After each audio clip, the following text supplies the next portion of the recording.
ত্রিপুরা রাজ্যে ভারতীয় জনতা পার্টির বিভিন্ন বিধানসভার মণ্ডল সভাপতিদের নামের তালিকা ঘোষণা করা হয়েছে এবং যুবরাজনগর মণ্ডলের নবনিযুক্ত মণ্ডল সভাপতির দায়িত্ব কাঁধে নিয়েছেন কিরণ শঙ্কর দেবনাথ। ওনাকে সম্বর্ধনা জ্ঞাপন করেন দলীয় কার্যকর্তারা। উপস্থিত ছিলেন ওবিসি মোর্চার সভানেত্রী মলিনা দেবনাথ, যুবরাজনগর পঞ্চায়েত সমিতির চেয়ারপারসন অপর্ণা সিনহা দেবনাথ।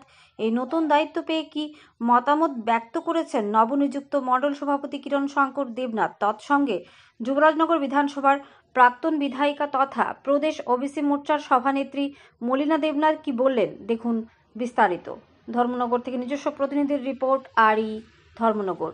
মণ্ডল প্রেসিডেন্টের যে নবনির্বাচিত যারা ত্রিপুরা রাজ্যের বিভিন্ন জায়গায় বিভিন্ন মণ্ডলে অনেক নতুন নতুন যারা মণ্ডল প্রেসিডেন্টে নিযুক্ত হয়েছেন এবং যুবরাজনগর থেকে আমরা দেখতে পাচ্ছি কিরণ শঙ্কর দেবনাথ উনি নতুন দায়িত্ব নিয়েছেন কাঁধে।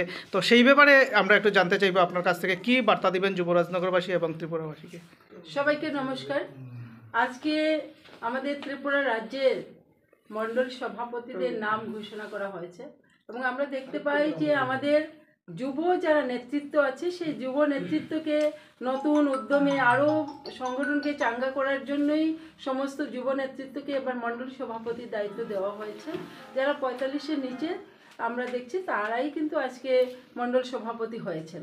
তো দল নিশ্চয়ই চিন্তা করছে যে যুবকদেরকে আরও বেশি সামনে এগিয়ে নিয়ে আসার জন্য আমরা যারা গার্জিয়ান আছে ওনারা গার্জিয়ানশিপ নিয়ে সেই যুবকদের সঙ্গে যদি মিলে যায় তাহলে আমাদের সংগঠন আগামী দিন আরও বেশি ভালো হবে। আজকে আমাদের এখানে যুবরাজনগর থেকে নির্বাচিত হয়ে এসেছেন কিরণ শঙ্কর দেবনাথ।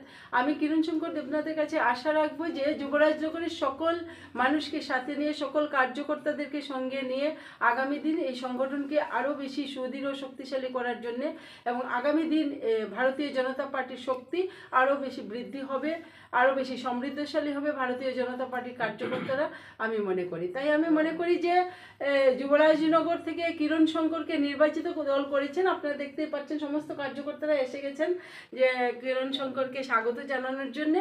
তো আমি সমস্ত কার্যকর্তা আমাদের মধ্যে যারা এসছেন আপনাদের সকলকে অনেক অনেক নমস্কার, অভিনন্দন জানাই। আপনাদের সেই ঊর্জা উদ্যম দেখে মনে হচ্ছে যে আমাদের আগামী দিনে সংগঠন আরও বেশি শক্তিশালী হবে। নবনির্বাচিত যে মণ্ডল প্রেসিডেন্ট তার লিস্ট ঘোষণা হয়েছে এবং আপনি যুবরাজনগর থেকে নবনির্বাচিত মণ্ডল প্রেসিডেন্ট হিসাবে নিযুক্ত হয়েছেন, সেই অনুভূতিটা যদি পুরো যুবরাজনগরবাসী এবং ত্রিপুরাবাসীর সাথে একটু তুলে ধরেন। নমস্কার সবাইকে। অ্যাকচুয়ালি নবনির্বাচিত মণ্ডল সভাপতি হিসেবে আমাকে আজকে এখানে দায়িত্ব দেওয়া হয়েছে যুবরাজনগর মণ্ডলে। তো ভারতীয় জনতা পার্টির যারা নেতৃত্বরা যারা সর্বোপরি আমাকে এই যুবরাজনগর মণ্ডলে একটা দায়িত্ব দিয়েছে। আমি ভারতীয় জনতা পার্টির ক্ষুদ্র একটি কার্যকর্তা।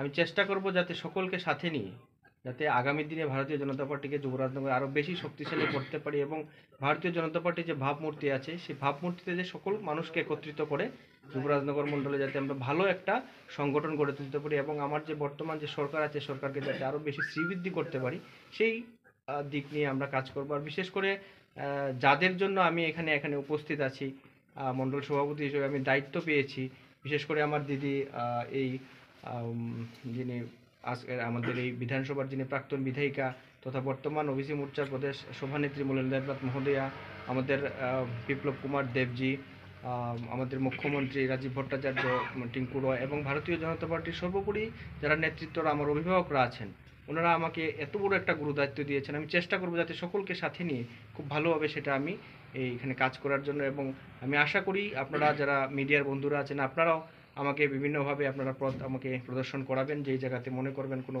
কাজের প্রয়োজন, কোনো কিছু করার প্রয়োজন সেখানে আপনারা আমাকেও পথ দেখাবেন। এবং আজকে যারা এখানে যুবরাজনগরবাসী এবং যুবরাজনগর ভারতীয় জনতা পার্টির সকল কার্যকর্তাকে আমি যুবরাজনগর মণ্ডলের পক্ষ থেকে অনেক অনেক শুভেচ্ছা, গৌরিক অভিনন্দন জ্ঞাপন করছি।